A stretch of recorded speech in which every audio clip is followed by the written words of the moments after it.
Hi guys, welcome to today's lesson. So right now guys, we're going to be looking at the last part of our circle geometry, which is actually looking at circles and tangents, right? So we started with looking at circles and angles. Before that, we looked at circles and lines, because really lines are what makes these angles. We then moved on to our angles, then we moved on to quadrilaterals, which we know we then consider as cyclic quadrilaterals. Now we're going to look at another type of a line, which we then call a tangent to that effect. So that's what we're going to look at in this particular lesson. So stay tuned, because there's really more and a lot of exciting things that we're going to be talking about right about now. But for now, let's jump right into it. So with circles and tangents, we're going to look at what a tangent is later on. Remember, we've looked at that, a chord. We've looked at a cyclic quad, which had two properties. We've looked at the alternate segment is what we're going to link to this particular concept of a tangent. Remember, I said that in our previous lesson. The concept of a same segment, we spoke about that. The angles at centers and the right angles together with the perpendicular. So far you can see that my mind map or my concept map actually laid out almost everything that we needed to do, and we've looked at it in great detail. For now, what I want to know is, have you ever thought about how can you construct a kite which has two right angles that are opposite each other, right? So constructing a kite that has two right angles that are opposite to that right angle and that right angle, and then we claim that that is a kite, right? So remember, a kite, those are equal and those are equal. Roughly, that's how a kite would look. I know it's a small picture, but it can give you the idea of what I'm asking you, right? So now, remember the very first theorem that we looked at when we were talking about lines was any line drawn from the center of a circle perpendicular to the chord. This is a condition. It must be perpendicular to the chord. It must also be from the center of this particular circle. It bisects that particular chord. So this will be line from center perpendicular to chord. Remember, that's our reason. So we said that it bisects that, making AP to be equals to PB. Just think about that, because we're really going to use this to try and talk about this concept that we are going to try and talk about now. Now, what would happen in the line segment if the line segment rather, so this is supposed to be if this line segment BDC, right, was to move closer to E. Do you know what would happen to that?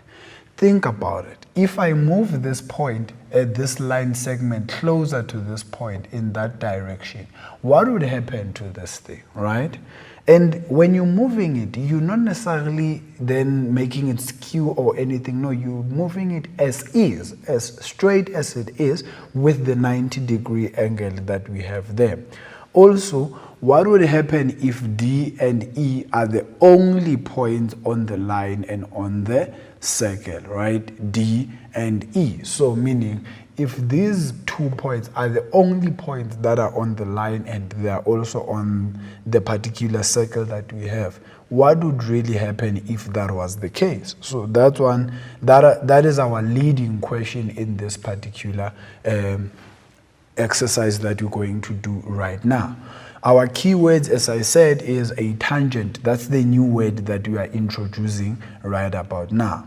Now, a tangent, just so that I give you some context of this, it is a line that touches the circle at only one point. I just didn't use only, but it is only at one point, right? So this will look something of this nature. It touches the circle at only that point there. As soon as it becomes a line that touches it there or intersects it at 2 points, then we're not talking about the same thing. And to touch, by the way, as I'm explaining here, to touch is it must be outside like this. That's what I'm saying, at one point, right? So to touch, it's not necessarily to intersect like this. No, to touch would be outside there at just that one point. That's what we are talking about here. That is what a tangent is.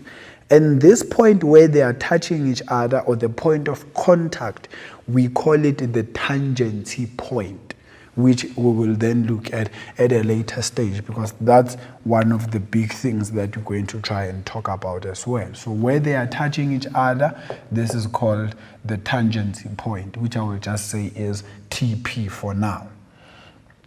Now, I want you to move PQ towards E, right? What do we know? We know that this was a 90 degree, remember that, right? If I am moving it, what would then happen to this thing? So I want us to try and see that. So if I move this to that direction, towards E, up until it gets to E here, and it touches this circle only at E there, what would happen to this thing, right?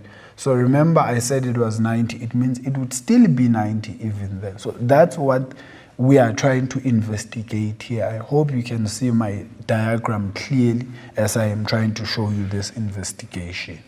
Now, if I do that, it would then introduce this theorem to say the tangent to a circle is normally perpendicular to the radius or the diameter of the circle at the point of contact. Remember, our point of contact is what? The tangency point. Now, you know that we are very smart people. We like to shorten things. So we call this the red 10 theorem, right? And the red means radius. The 10 would then mean tangent.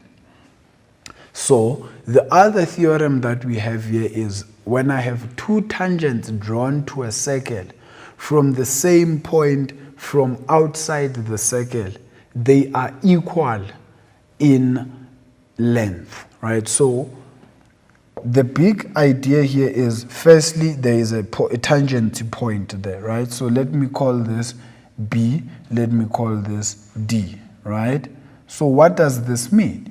It means since I would be told that these two lines, BC and DC, are tangent to this circle, I can then claim that this line segment and that line segment are equal. But when I'm talking about a line segment, I'm talking about only this part here. Let me call it X units, right? That is X units. Similarly with this part here, not the whole thing. This will also be X units, right? That's what we are saying. So this is what introduces the very first question that I had for you.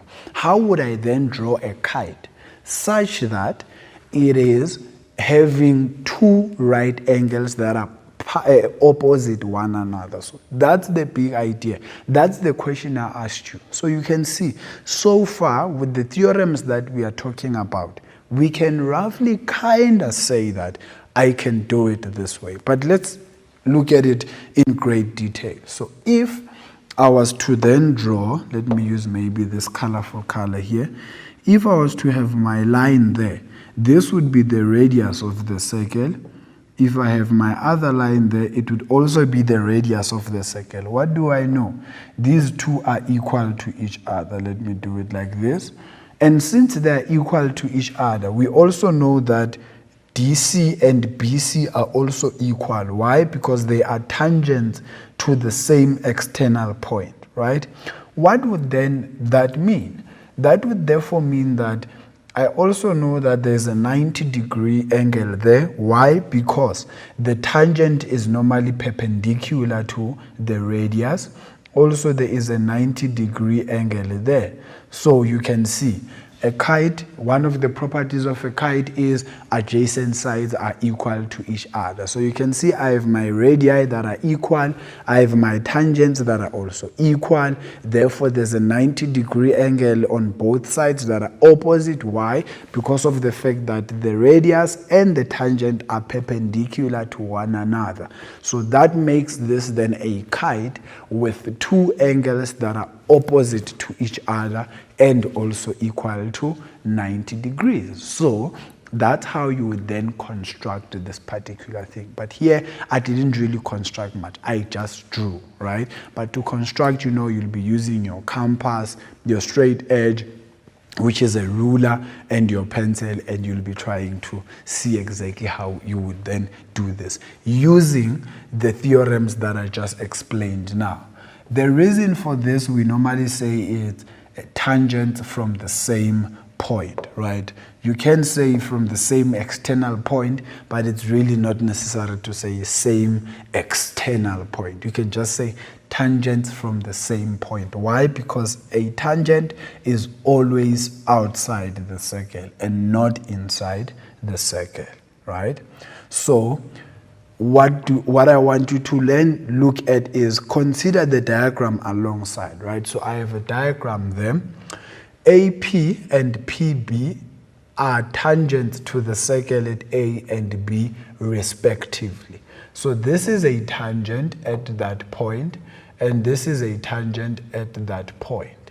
What do I know? The conclusion will then be PA is equals to PB. And remember, the reason for my conclusion will be what? Will be tangent from, I do need to say same, right? I said you don't necessarily need to say same external, but you do need to say that it is the same point so that it does not make it seem like they come from one point. Because I can draw two tangents from different points, right? Let me draw that properly. So I can have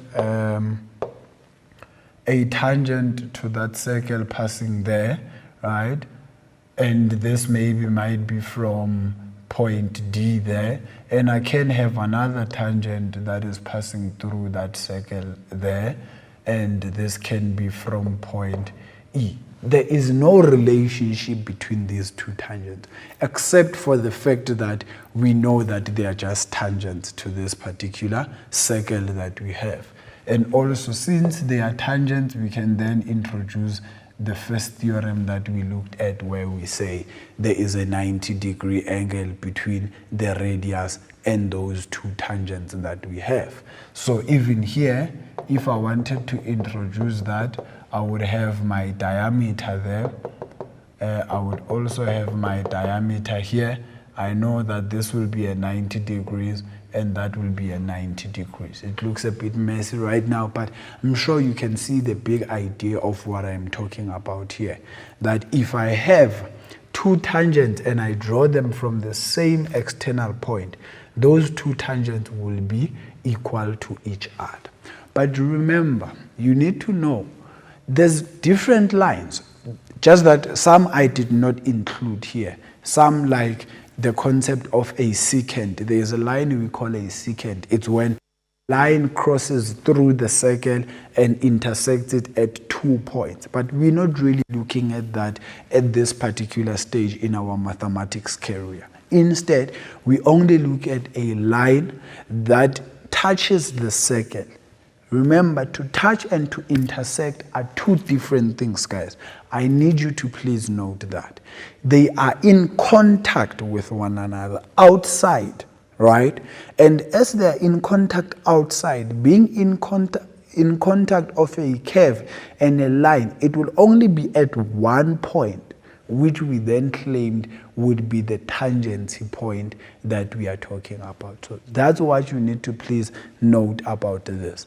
The first theorem that we looked at was the concept that a radius is always perpendicular to a tangent. You don't necessarily need to prove that particular theorem, you need to know it. The reason why that is the case is I showed you with the investigation, right, which I will quickly go back to just now.